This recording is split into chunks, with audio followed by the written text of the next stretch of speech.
pa man nagbubukang liwayway, ay nakagayak na si Celine bilang preparasyon sa pangako ni Andre na ililibot siya nito sa asyenda.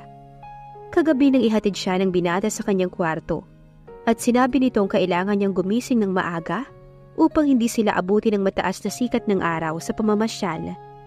Tiningnan niya ang oras sa suot na relo. Ganap ng 5:05 ng umaga. Natitiyak niyang maya-maya lamang ay kakatok na ang nobyo sa pinto at aalis na sila. Hindi naman siya naiinip sa paghihintay, pagkat makalipas ng ilang minuto'y narinig na niya ang tawag nito.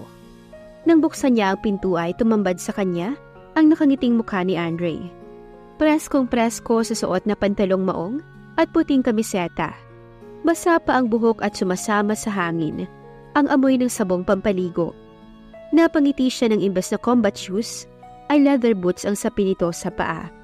Mula nang magkakilala sila ay 3 beses pa lamang niya itong nakitang hindi suot ang uniforme. Ang unay noong pormalitong pumanhik ng ligaw. Ang ikalaway noong pumayag siyang sumamang mamasyal sa binata. At ngayon ang 3. "Ready, honey?" Tanong ni Andre. Tumango siya at kumapit sa braso nito. "Saan mo ba ako balak dalhin?" Tanong niya habang iginigiya nito pababa sa hagdanan. "Mamamasyal tayo sakay ng kabayo." "What? Why didn't you tell me last night? Hindi ako maaaring sumakay ng kabayo ng ganito ang suot ko." Aniya tinignan ang suot na padang lumagpas sa tuhod. "Ang mabuti pa siguro ay magpalit na muna ako." "Hindi na kailangan, sweetheart." Natatawang sabi ni Andre at inakbayan siya. "Huwag mo nang ipagkait sa akin ang pagkakataon na mapagmasdan ko yan ng mabuti." "Ah, ganun. Kung hindi kaya ako sumama." Biro niya at pabirong kinurot ang tagiliran ng nobyo. "Alam kong hindi mo gagawin yon, Celine. Hindi mo gugustuhin mamiss ang pagkakataong to." "And why is that, Mr. Soldier?" Tanong niya at ikinawit ang mga braso sa leeg nito. "Dahil alam kong gusto mong makita ang isang lugar na madalas mong gawing setting sa iyong mga kwento. Kaya naman sinasamantala mo rin ang pagkakataon, ganoon ba?" "Okay na po, mahal na hari. Kung ayaw mo akong pagpalatin ng damit ay mabuti pang lumakad na tayo." "Just one kiss, hon." Nagsusumamong sabi ni Andre. Ngunit mabilis na itong nahila sa kamay ni Celine. Ilang sandali pa bababa na ng hagdan ng dalawa. "Nakahanda na ang almusal sa balkonahe, Andre," ani Nanay Martha na naabutan nilang naghihintay sa makababa ng hagdan. "Tawagin niyo na lang ako kapag may kulang pa, ano?" "Maraming salamat po, Nanay Martha. Kayo ho ba, nag-almusal na po ba?" "Tapos na. Kasabay kong nag-almusal si Dominic at ang tatay Raul niyo. Sige." "Sige ho." Anang binata. Nang tumalikod na si Nanay Martha, ay iginiya nito si Celine patungo sa balkonahe. "Bakit naman hindi mo sinabi sa aking mayaman pala kayo?" Seryosong usisan ng dalaga nang kasalukuyan na silang nag-aalmusal. "Does it matter?" Casual na tanong ni Andre. "Yes, alam mong mahirap lang ang pamilyang pinagmulan ko. Na kaya ako naging isang manunulat ay dahil kailangan kong kumita ng perang pantusto sa sarili." "Wait a minute. Unang-una, hindi ko kailangang ipagmalaki ang kung anumang meron ako. At pangalawa, deserve mo ang makagawa ng maraming libro. At ako na nagsasabing magaling ka sa larangan yan. Now, kumain ka na lang ng kumain at aalis na tayo." Nakangiti pa na saad ni Andre. Pagkatapos mag-almusal, ay nagpahinga na lamang sandali ang dalawa at umalis na. Nakakunot ang noong hinatid ni Nanay Martha ng tanaw ang mga ito. Palabas ng asyenda ang direksyon ng kabayo. Ngunit nanahimik na lamang si Celine at hinintay kung saan siya dadalhin ni Andre. Binagtas nila ang kalsada at mangilan-ngilang pampasaherong jeep at tricycle na pawang puno ng pasahero ang nakasalubong nila. Sa magkabilang gilid ng daan ay malawak na palayan at sa dako pa roon ay taniman ng niyog. Maliwanag na sa paligid ng matanaw niya ang lugar na kanilang patutunguhan. Sa sementeryo. At hindi man mag-usisay parang nahuhulaan na niya kung bakit sila nagtungo roon. Malinaw na dadalawin ni Andre ang puntod ng namayapang ama. Hanggang sa marating nila ang mausoleo ng pamilya Bertosio ay wala pa rin itong sinasabi. Pagkababa mula sa kabayo ay siya naman ang inalalayan nito at giniya papasok sa mausoleo. Hinayaan niya nang lumapit si Andre sa puntod ni Don Bernard. Gayon din nang makita niyang bahagyang yumugyog ang mga balikat ng binata na pinipigil ang emosyon. Gusto niyang bigyan ito ng sapat na katahimikan upang kahit hindi man lamang sa panalangin ay masabi nito ang nais sabihin sa namayapang ama. Mahabang sandali ang lumipas bago siya muling binalingan ni Andre. Namumula ang mga mata nito na tila iiyak, ngunit mababakas na doon ang kapayapaan ng kalooban. Ngumiti siya ng abuti ng mga palad nito at yakapin siya ni Andre ay hinagod niya ang likod ng nobyo upang iparating ang kanyang pakikisimpatya sa nararamdaman nito. "Thanks, sweetheart." Bulong ni Andre sa kanya nang sakay na silang muli ng kabayo pabalik sa hacienda. "Thanks for what?" Tanong niya tiningala ang mukha nito. "For being here." "Wala akong hinahangad kundi ang makita kang masaya, Andre. At maging at peace ka na sa sarili mo. At siguro na may mararamdaman mo na ang kapayapaan ng kalooban ngayong nadalaw mo na ang puntod ng papa mo." "Yeah, you're right. Pero nagsisisi pa rin ako dahil hindi ko na siya makakausap. Hindi ko na masasabi sa kanya ang mga gusto kong sabihin. Hindi na niya maririnig ang paghingi ko ng tawad." "Andre, hindi mo na maibabalik sa dati ang lahat. Kaya ang pinakamabuti mong gawin ay ikaw na mismong magpatawad sa sarili mo." "Why do I have this feeling that you really are an angel?" Biro nito at hinagka ng buhok niya. "You make me feel like I'm on top of everything." "Kung anghel ako, Andre, hindi mo ko kasama ngayon." Pabiro ding tugon niya. "Pero para naman akong nasa langit kapag kasama kita." "Hay nako, magtigil ka na nga. Why do I have this feeling na binabastos mo na naman ako, ha?" Nagtatawang dugtong niya. Naramdaman niyang dumapo ang kamay nito sa binti niya. Para siyang kinuryente na pinanuyuan ng mga balahibo. Nakagat niya ang ibabang labi at napabuntong hininga. Sumunod ay naramdaman niya ang pagdako ng kamay nito sa bandang itaas ng bahagi ng katawan niya. "Stop it, Andre." Bulong niya at sinandal ang sarili sa balikat nito. Ngunit sa kabila ay nakadama siya ng excitement sa ginagawa ng nobyo. "Hindi ko mapigilan ang sarili ko, Celine. Alam mo ba yun? I've never felt like this before. Na para bang dito pa lang ay gusto ko nang makuha ang lahat sa'yo." Bulong nito. Gayon pa man, ay napanatili pa rin niya ang sariling katinuan. "Andre, stop it. Baka may makakita sa atin, nakakahiya." "Sino makakakita sa atin, Celine? Nasa loob tayo ng hacienda. At ang lahat ay abala sa pamimitas ng mangga pagkat panahon ngayon ng anihan. Pero, this place is perfect for the two of us, honey. At hindi ko na mapapalampas to." "Anong iniisip mo?" Tanong niya. Napatili siya bagkos na sumagot nang patakbuhin ni Andre ng mabilis ang kabayo. Kinabahan siya na makitang patungo sila sa direksyon ng dampang pahingahan sa di kalayuan. Nang marating nila ang dampa, ay nais tumutol ni Celine nang alalayan siya ng binata pababa ng kabayo. Ngunit walang imik na napasunod siya nito. Wala rin siyang nasabi ng igiya nito papasok doon. "Andre," ang tanging nasambit ng dalaga matapos siya nitong ikulong sa mga bisig. Sa edad na 25, ay pangatlo na si Andre sa kanyang maging nobyo. Ngunit sa dalawang nakarelasyon ay hindi pa siya lumampas sa mga yakap at halik. Kaya ngayong nararamdaman niya ang posibleng mangyari, ay hindi niya alam kung paano pakikitunguhan ng damdamin. Mahal niya si Andre. Minamahal niya ito ng higit pa sa una niyang mga naging nobyo.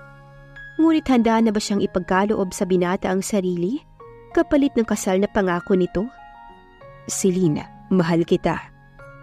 Mababaka sa mga mata nito na makuha ang dalaga sa mga oras na yon. "Please let me love you, Celine. I want to be your wife. Pero hindi ko na mahihintay ang panahong nasa akin na ang lahat ng karapatang maging akin ka." Nagsusumamong dugtong nito. Pero hindi tama ang iniisip mo." Anang dalaga ng sa wakas ay makalap ang sarili. "Yes, I want to be your wife too. Kaya lang, alam mo ang stand ko sa bagay na yan, mula pa nung una." Paliwanag pa niya. Ang totoo ng mga sandaling iyon ay pilit lamang niyang pinaglalabanan ng damdaming nagtutulak sa kanya para magpaubaya. "Iniisip mo bang lolokohin lang kita?"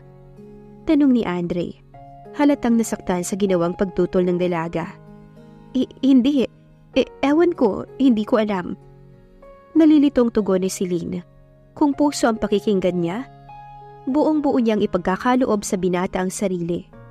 Subalit hanggang sa huli, pilit pa ring nananaig ang katinuan ng isip niya. Maybe you don't really love me. Nagtatampong sabi ni Andre makaraan ng sandaling pananahimik. Dahil kung mahal mo ako'y magtitiwala ka at hindi matatakot. Alam mong mahal kita. Ipinakita niya ang pagtutol sa sinabi nito sa pamamagitan ng paghaplos sa pisngi nito. No, hindi mo ko mahal, Celine. Malungkot na dugtong nito.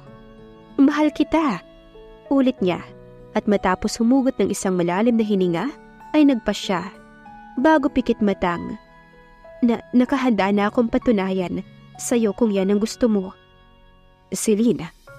Hindi makapaniwala ang gumuhit sa mukha nito. Marahan siyang tumango bilang kumpirmasyon sa nais matiyak ng nobyo. Honey, bulalas ni Andre at siniil ng halik ang dalaga. Bago maya-maya'y buong ingat na iniga ang dalaga sa sahig ng kawayan na dampa. Pinanatili ni Celine na nakapikit ang mga mata. Nais niyang damhin ang kaligayahang dulot ng ginagawang pagpapakita nito ng pagmamahal sa kanya. Celine, sambit ni Andre sa pangalan niya. Nang simulan nitong tanggalin ang pagkakabotones ng kanyang damit. Ngunit natigilan sila pareho nang narinig ang mga yabag ng papalapit na kabayo. At ignorahin man niyon ni Andre ay hindi kayang ipagwalang bahala ng dalaga. Ang kanina'y init na nararamdaman niya ay parang binuhusan ng malamig na tubig. Andre, may tao! Kinakabahan na wika niya. Itinulak ang binata na tila wala pa rin itong balak na bitawan siya. Don't mind him, Celine. Kung sino man yan, tiyak na aalis agad kapag hindi tayo nakita. May bahagyang inis na sagot ni Andre. Paano kung tignan tayo rito? Nakakahiya. Pinilit niyang magpumiglas hanggang sa makawala siya sa pagkakayakap nito. Kainis. Yamot na bulalas ng binata nang makitang hindi siya magkaintindihan na ibinalik ang pagkakabutones ng blusa. Ngunit lalo lamang nagbangon ng inis nito nang makita kung sino ang dumating na istorbo. Si Dominic. Mula sa kinatatayuan ay nakita ni Celine si Dominic sa ibaba ng sakay na kabayo. Madilim ang mukha ng lalaki at tila nagagalit ito sa nahuhulaang namagitan sa kanila ni Andre. Anong kailangan mo, Dominic? Tanong ng binata sa kapatid sa mapanganib na tono. Inaakala kong interesado kang makita ang pag-aani ng mangga, kaya nagpasya akong sundan ka. Pabalik na ako sa malaking bahay nang mapansin kong nandito ang kabayo. Hindi ko inaasahang tama ang naging palagay ko. Ani Dominic at itinuon ang mga mata kay Celine. Nanguuri ang paraan ng pagkakatingin sa kanya ng lalaki. Kaya nahuhulaan na niya kung anong naglalaro sa isipan nito. Bagaman walang nangyari sa kanila ni Andre, dahil sa biglaang pagdating ni Dominic, ay nakaramdam pa rin siya ng hiya. Ano nga bang maaaring isipin ng lalaki? Gulo ang kanyang buhok at maging ang damit. Hindi mo na kailangang magkunwari pa, dear brother. Nanunuyang sabi ni Andre kay Dominic. Alam ko namang napipilitan ka lang sa sinasabi mo eh. Hindi kita hinana para makipag-away sa'yo. Kunot ang noong sagot ng lalaki. Come on, Dominic. Huwag na tayong maglokohan pa. I don't like you and you don't like me. At matagal na nating alam yun. Kaya pwede ba? Huwag mo nang pangunahan ang anumang gusto kong gawin sa pagbabalik ko rito sa asyenda. Hindi ako nagkamali ng isiping. Hindi ka pa rin talaga nagbabago, Andre. Isa ka pa rin pasaway na spoiled brat. Nakakaawa ang papa sa pagkakaroon ng isang anak na katulad mo. Bawiin mong sinabi mo. Galit na wika ni Andre kay Dominic. Bago mabilis na bumaba sa dalawang baitang na hagda ng dampa, agad namang sumunod si Celine sa nobyo. Kinakabahan sa maaaring mangyari sa muling paghaharap ng kapatid. Hindi ko babawiin ang sinabi ko, Andre. Matatag na sabi ni Dominic. Kung gayon, gusto kong malaman mo na ang spoiled brat na ito ay higit pa rin katanggap-tanggap kaysa sa isang bastardong katulad mo. Andre, stop it! Mag-aaway na naman ba kayo? Sabad ni Celine at hinawakan sa braso ang nobyo. Matagal ko nang tinanggap ang pagiging bastardo ko, Andre.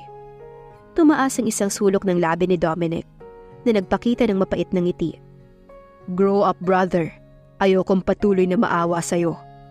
Pagkasabi niyon, agad na nitong pinatakbo palayo ang kabayo. Tinangka ni Andre na habulin ito, ngunit maagap na pinigilan ni Celine ang nobyo. Nakikiusap ako, Andre. Pabayaan mo na siya. Walang idudulot na kabutihan ang patuloy na pag-iiringan ninyo ni Dominic. Bakit hindi kayo mag-usap? Makipagkasundo ka sa kanya. Oo nga't magkaiba ang inyong ina, pero iisa ang inyong ama. Kahit ano pa ang gawin mo, kahit ano pang paglayo ang gawin mo, kapatid mo pa rin siya. Hindi ako kailanman makikipagkasundo sa anak sa iba ng papasilin. Tiim ang mga bagang nasabi nito. Nakatuon ang mga mata sa direksyong tinungo ng kapatid. Sa nahimigang katigasan ng loob nito'y napabuntong hininga na lamang ang dalaga. Bahagya pa siyang napapiksi nang hawakan nito sa braso at alalayan pasakay sa kabayo. Wala silang imikan hanggang sa marating nila ang taniman ng mangga. Nang makita silang paparating, ay huminto ang mga kasama sa pagtatrabaho at hinintay ang kanilang paglapit. May paggalang na binati ng mga ito si Andre at ina-acknowledge ang kanyang presensya. Senyorito, ako po si Jasper, kung hindi na ninyo natatandaan. Buhay pa ang papa ninyo, ay ako na ang kanyang katiwala dito sa taniman. Anang may edad na lalaking siyang namumuno sa pag-aani ng mangga. Maligayang pagbabalik po. Natutuwa kaming narito na kayo. At nabanggit nga po ni Senyorito Dominic na pupunta kayo ngayon dito. Salamat Mang Jasper at sa inyong lahat. Ani Andre at hiniling sa katiwala na ipitas ng isang mangga si Celine. Agad namang inutusan ni Jasper ang isang binatilyo. Siya nga pala, gusto kong ipakilala sa inyo ang aking nobya. Patuloy ni Andre. Ang inyong senyorita Celine. Ikinataba ng puso ni Celine nang buong pagmamalaki siyang ipakilala ni Andre sa mga kasama. Para si isang katulad niyang nanggaling sa hirap, ang pinapakitang pagkagiliw sa kanya ng mga tauhan sa asyenda ay nagdulot sa kanya ng masayang pakiramdam na para bang isa na rin siyang mahalagang tao at karapat-dapat bigyan ng paggalang. Huwag sana ninyo kaming kalimutang imbitahan sa inyong kasal, senyorito. Biro ng may edad na babaeng nagpakilala sa pangalang Linda. Tinitiyak ko sa inyong imbitado kayong lahat. Ani Andre, na matapos ang makikipagkumpronta kay Dominic kaninay, ngayon lamang muling nakitang ngumiti ng dalaga. Kailan po ba ang gaganapin ng kasal, senyorito? Dagdag na biro ni Jasper. Para naman maalagaan ng mabuti ang mga baka na para sa handaan. Wala pa kaming napagkasundo ang petsa, pero tinitiyak kong hindi na kayo maiinip. Anang binata at hinapit sa baywang si Celine. Andre, nahihiyang saway nito. Pinamulahan ang muka sa ginawa ng kasintahan. Gusto kong makita nila kung gaano kita kamahal, Celine. Tugon ni Andre na nahulaan ang ibig niyang ipakulugan. Hindi ka dapat mahiya. Magsasalita pa sana si Celine nang patakbong lumapit ang binatilyong inutusan ni Jasper para pumitas ng mangga. Iniabot nito kay Andre ang isang buwig ng malalaki at manibalang na mangga. Maiwan na muna namin kayong lahat. Ipagpatuloy na ninyo ang inyong mga trabaho. Ani Andre, at matapos magpaalam ay pinihit na pabalik ng malaking bahay ang sinasakyan nilang kabayo. Habang nasa daan ay napagmuni-muni ni Celine kung paano pakitunguhan ni Andre ang mga kasama. Bagaman naging mabuti ang pagtrato ng binata sa mga ito, ay mayroon pa rin sa mukha at tinig nito ang otoridad. Isang ugali na marahil iyon ay malabo nang magbago sa binata. Mapaglapit kaya ni Celine ang loob ng magkapatid? At dito na po nagtatapos ang kabanata ng ating kwento. Please like, share, subscribe for more updates. Maraming salamat po.